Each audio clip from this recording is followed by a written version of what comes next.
Meg,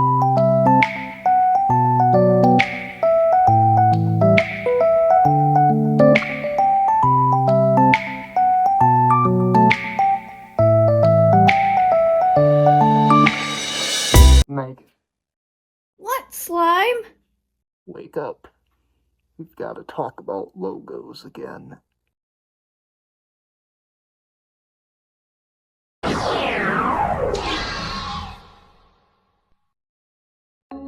Hey, what's up? Slime here. Now, in episode 4, we looked into the anomaly that is scary logos from movies, TV, and all kinds of media. We went deaf, we got jump scared, and we had to sleep with the lights on because that floating Oz head is scary as hell. You thought it was gonna stop there, at the Oz head and the V of Doom. Well, no. There's more territory to cover as far as logos go. It's gonna take multiple Traumolgias. So today, we will be looking into the subject of logo variants. What I'm referring to is when a logo gets switched up for a movie, TV show, video game, or whatever have you. In many cases, these can be quite cool. Also, in many cases, they can be very simple, such as adding Flawless Victory to the New Line Cinema logo at the end of Mortal Kombat. But which category do you think we're taking a look at today? Of course, the variants that people consider to be scary. I've only selected a handful, but these following variants I determined were noteworthy to discuss. These range from badass to downright freakish, and for me, I consider them to be a fun part of the Gen Z nostalgia experience. Without further ado, grab your popcorn and your can of Sprite, because if these people get mad at Fabio for eating chips, they'll probably kill you. Sit back and relax, as it's time to discuss yet another anomaly.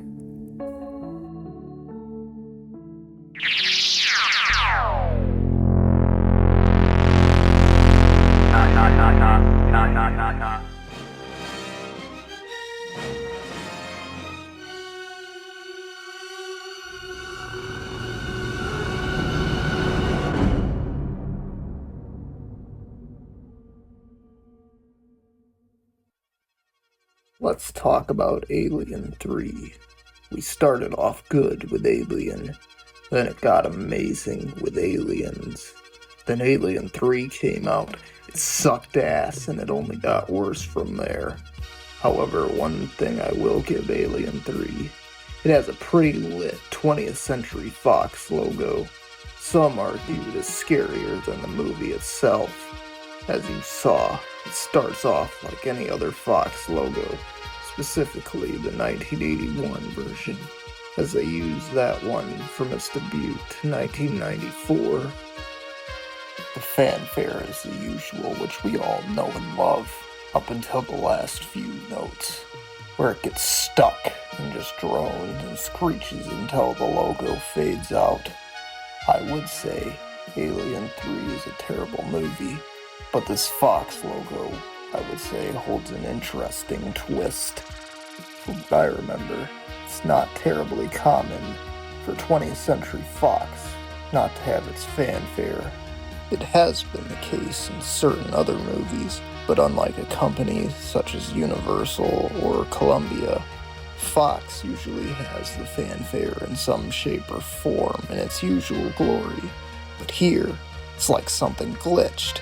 Something went wrong 404. They even reused this variant in the latest installment, Alien Romulus, which I see as a limited VHS release, and it's hella pricey. Overall, I would call this Fox logo a cool variant, pretty bone-chilling if you ask me. Arguably scarier than the Alien 3 movie itself, unless we're talking about Ripley's bald head. That was already scary enough.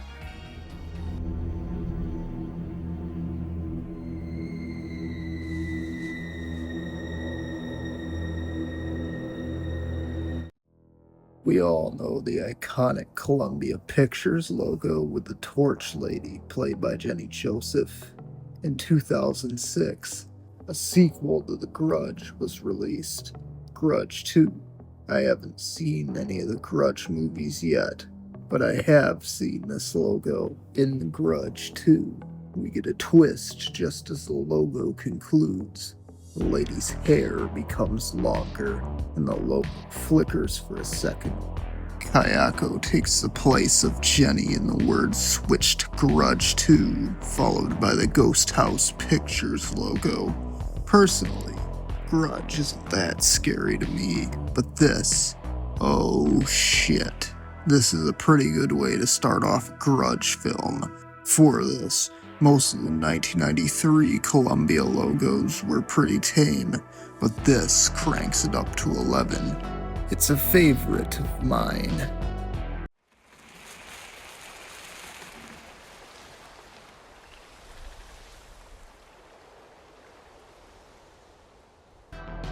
Disney, a company that's already scary enough given all the decisions they've made lately.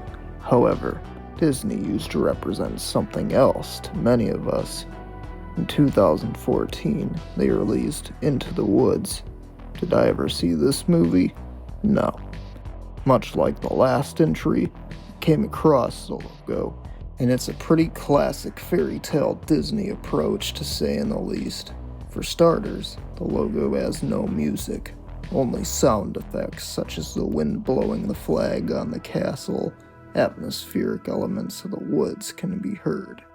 As the logo ends, the camera goes into some dark branches, and instead of the sparkly crap that goes over the castle normally, the magic dust forms into the moon. Not even seeing the movie itself, I'd say this is a pretty good Disney variant, even if this particular logo in its normal form has become synonymous with greed and a negative Disney image we know today.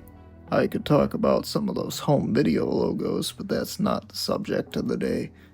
This logo is a great send-off to old school Disney. It makes me think of Snow White, and I mean the original, not the one with Lord Farquaad. Specifically the scene with the evil trees. It's a spooky logo, and in general feels like something ain't right.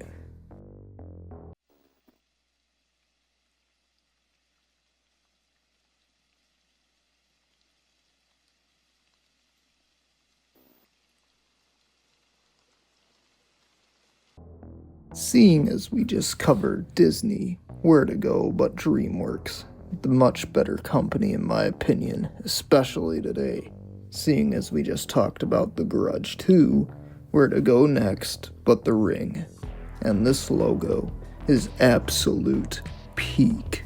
Dreamworks, from the animation logo to everything else, had some memorable and funny variants. Dreamworks Interactive especially, such as the one where the Commando Elite throws the boy off the moon, and the one where the Velociraptor yanks the boy off the moon and presumably snacks on him. But we're talking about the variant from The Ring from 2002. This one I have seen a bit of, and the logo is a definite favorite of mine. The logo is presented via crappy VHS filter, and we see the moon briefly form into the ring for a split second. No music or sound effects, just straight VHS noise and static. Absolutely hits hard, seeing as I'm a big VHS guy. Also, I'll talk about the Ring VHS. You pop that in, and it starts off with a cursed videotape from the movie. Guess what? It's a hoax, 'cause I didn't die. The Ring, the original, is actually a pretty decent movie, and I'd recommend it if you're looking for a scary movie. I haven't seen the original Ringu movie or any of the Japanese ones for that matter, so I can't comment on those, but it's on my to-do list. The logo, though, I love it. It's an awesome variant of that Dreamworks sky I grew up with.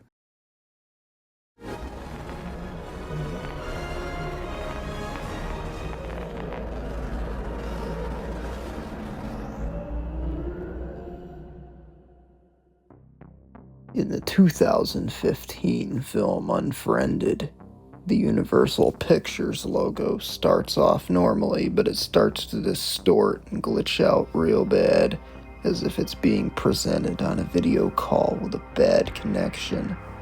Initially, it's just a quick glitch, however, towards the end of the logo, it gets extremely awful. The logo glitches and distorts to a point the logo is near unrecognizable. For me, it's not really the visuals, it's the sounds this logo has in the background. It's almost like the logo's crying for help, or a whale got trampled in the background. The movie Unfriended is meh, but this logo sure makes you want to watch it. The funniest part is how I read comments back in the day where people said they bought it on Blu-ray, and when the logo sequence played, they thought the player was broken. Now that's fucking hilarious.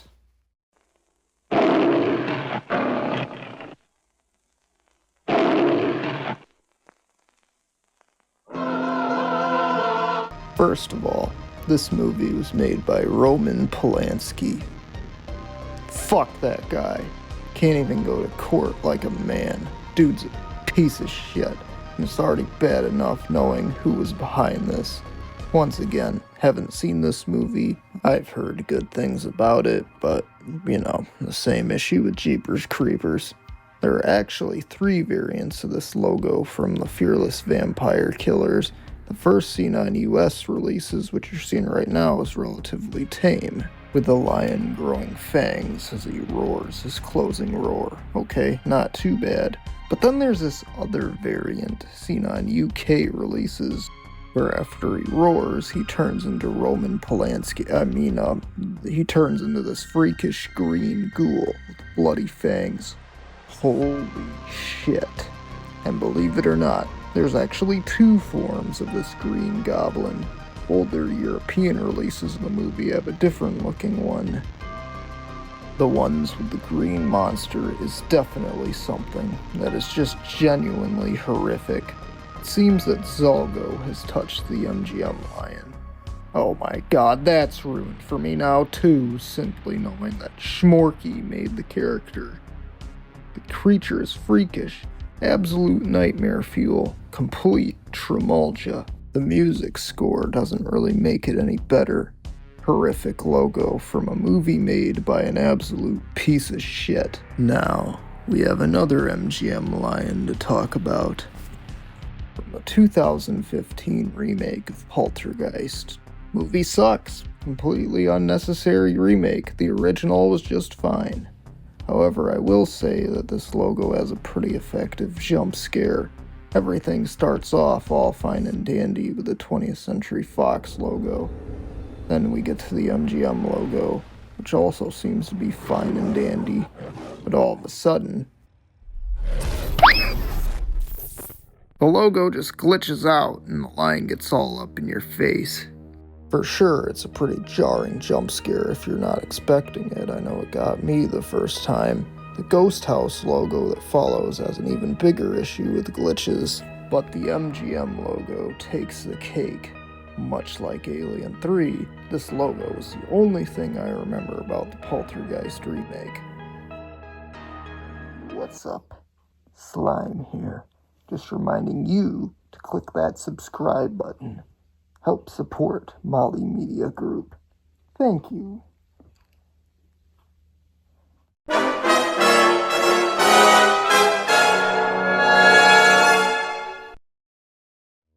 Boje Buck Film Production, a German film company.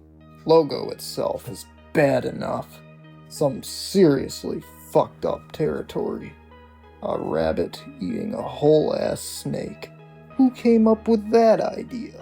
Did they witness a rabbit just carrying a snake one day and remember when it came time to design a logo? Makes sense.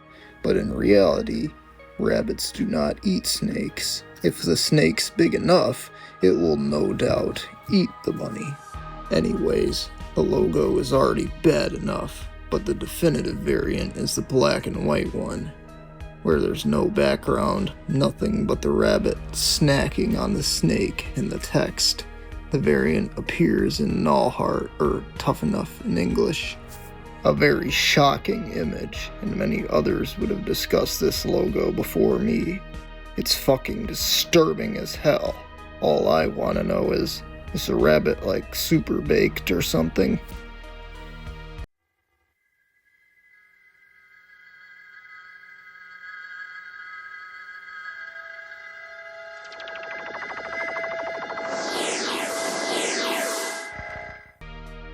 Polygram, a very nostalgic company for me. They released Bananas in Pajamas on VHS, episodes of Mighty Morphin Power Rangers, Barney's Great Adventure, and many other things up until Universal bought them out. We all know about the Red Line of Doom logo, peak Traumolgia, but that's not the one I'm talking about. Today, I'm talking about the first ever Polygram logo from 1982. Both logos already covered in a previous logo video. On a black background, yellow dust, probably the aftermath of what happened when the teddies ran out of yellow paint and had to grind the bananas, falls out of the sky and forms the logo. The background music is a synthesized humming sound, which sounds very eerie. It makes me feel a bit nervous, and as if something is wrong. Especially the final hum in the background, which is reminiscent of the sound the doors in Monsters, Inc. make when they're turned on. However, this jingle doesn't seem to have lasted too long, as it was later replaced by the more upbeat Spectrum jingle. Most people think of the Red Line of Doom logo or the Icarus logo when it comes to Polygram, but this first one sure did leave an impression on me. I feel very unnerved watching this, mainly due to the color scheme and the choice of sound effects.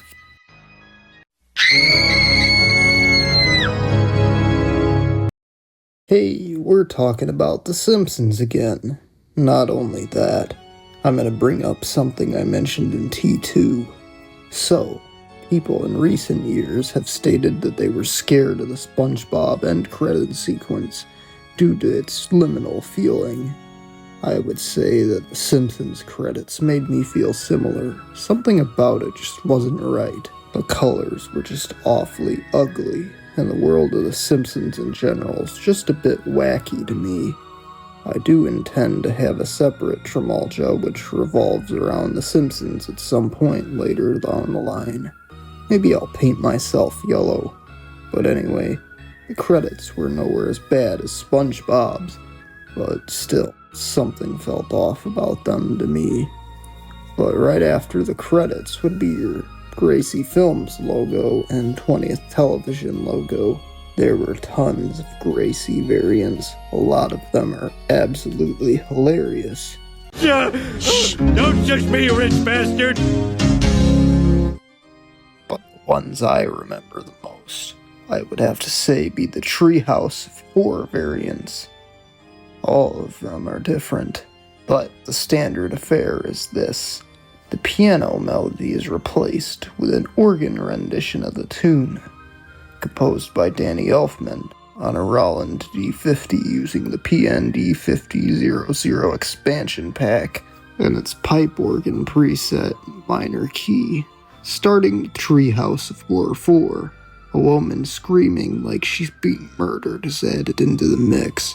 Over the years, this particular variant has been mixed and mashed with the screams of others such as Homer, which did carry into the 20th Television logo, and other characters yelling various things. The variant with the woman screaming an organ tune is a classic for sure, and you can't have Treehouse of Horror without it.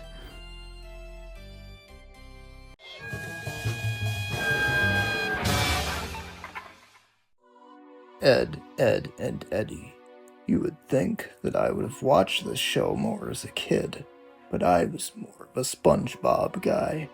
Anyway, there were many variants of aka Cartoon Inc., but the boo-ha-ha variant is quite the sight indeed. The logo is covered in blood.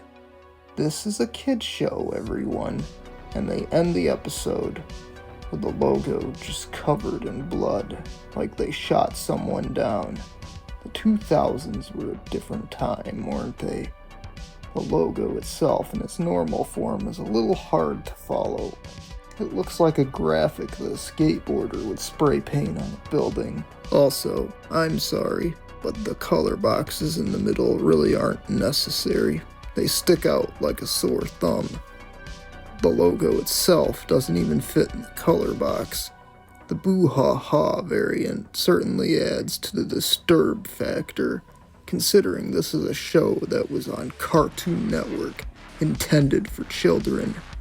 I didn't really watch Ed, and Eddy growing up, so I don't really have much to say. We already talked about what an atrocity this logo is in the Scary Logos episode, and briefly mentioned the close-up variants, but we're gonna talk about them again.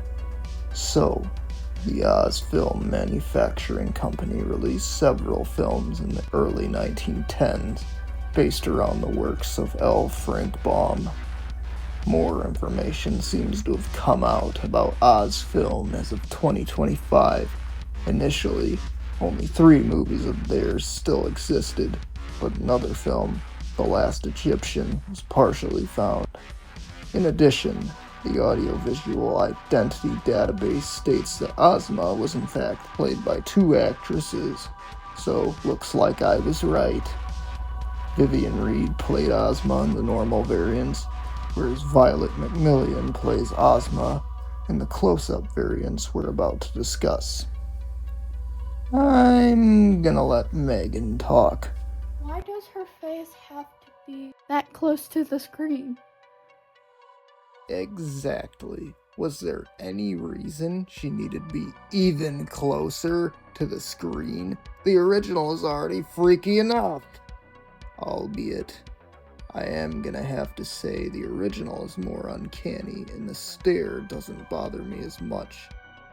But still, the idea of that thing being closer is a scary idea. I'd probably crap my pants if I was jump scared with this. Not trying to foreshadow TX, but yeah, the Oz Film logo was a very scary and unsettling logo, and I do not give a damn what anyone says. With that being said, I hope both actresses lived their lives to the fullest. Fun fact, Vivian Reed was actually born in the same state as yours truly, 2 hours away, in Chicago.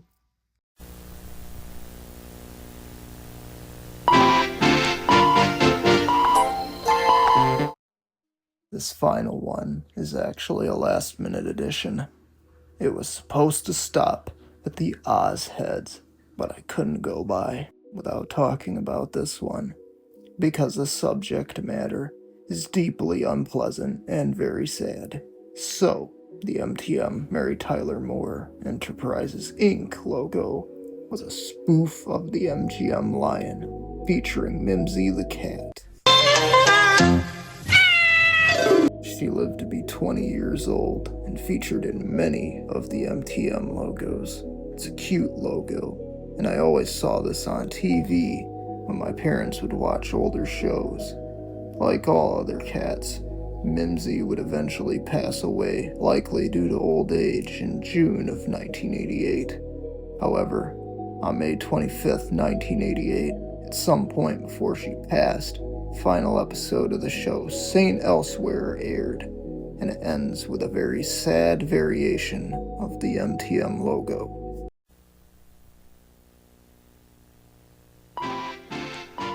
First of all, the audiovisual identity database states that it's a different cat from the real Mimsy. Second of all, that doesn't make any of this any better. But anyway, the credits roll over the MTM logo as the cat lies down on a hospital bed with life support equipment, with upbeat music playing as the beeps go up and the credits roll. And the credits are all done.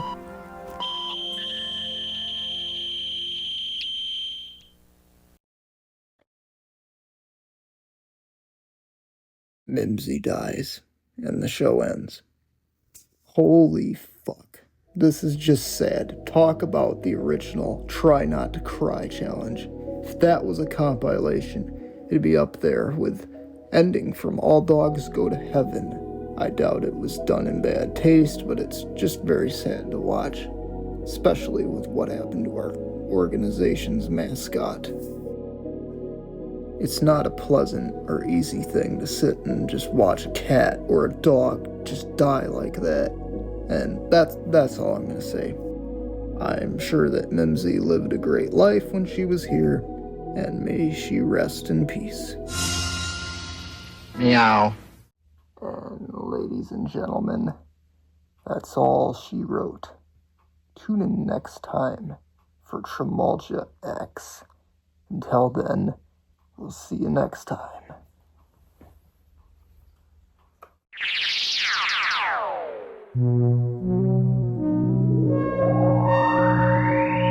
Ta ta ta ta ta ta ta ta.